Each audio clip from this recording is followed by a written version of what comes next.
Question. I would like to share my experience of the Guan Citta Pure Land. On October 21, 2018, when I was praying to the Buddhas and reciting sutras at the Guan Citta Center, the landscape painting behind the Buddhist altar suddenly came to life. The whole image seemed to slowly emerge from the painting and drag me inwards. A fluttery feeling came over me. The Guan Citta Pure Land. Looking down from the sky, the land was covered in mountains. Palaces and pavilions stood proudly all around, the architecture resembling designs that existed during China's Ming Dynasty. It had a traditional and antique charm, but there were also some modern-looking buildings interspersed around the site, a bit like a modern-day university town. All of the buildings radiated a golden glow that occasionally changed into the colors of the rainbow. It looked like the depictions seen on TV of the Amitabha Buddha's Western Pure Land, but with some notable differences. There was a huge open square where the floor and railings were all made from solid white jade. At the center stood a tall, circular tower with bell ornaments hanging from the rooftop's side. A pleasant sound of bells accompanied the blowing of the wind, and an even closer listen reveals murmured recitations of the Buddha's holy name.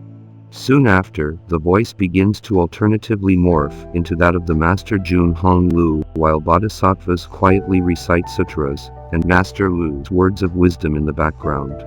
Every breath felt incredibly pure, and the entire realm seemed to be a serene, peaceful void, where it's impossible to be disturbed by any kind of affliction.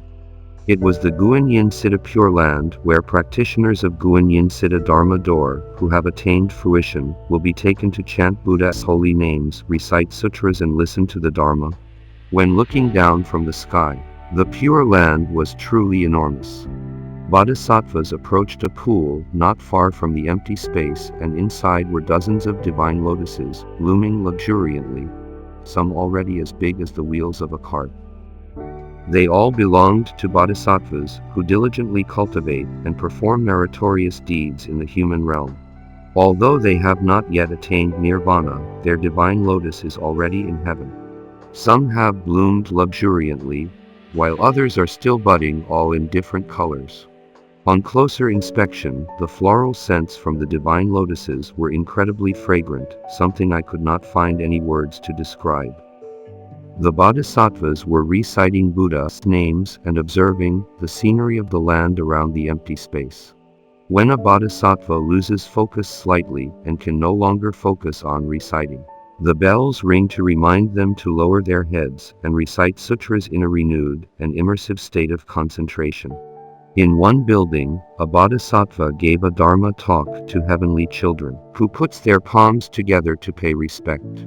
Every day in the Pure Land, Mandarava flowers are scattered, filling the air with fragrance.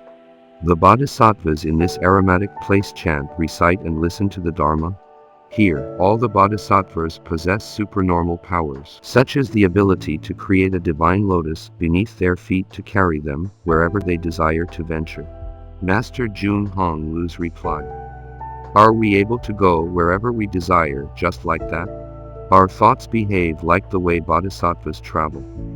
When we think of a place or image, our mind goes there. The Guan Citta Pure Land and the Amitabha Buddha's Western Pure Land are very similar, where Mandarava flowers are scattered across the sky, and those who dwell there are immersed in recitations. When a person ascends to heaven, they suffer no afflictions.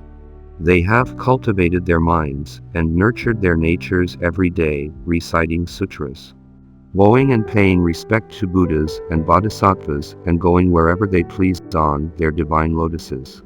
When in a dream, you go wherever you desire.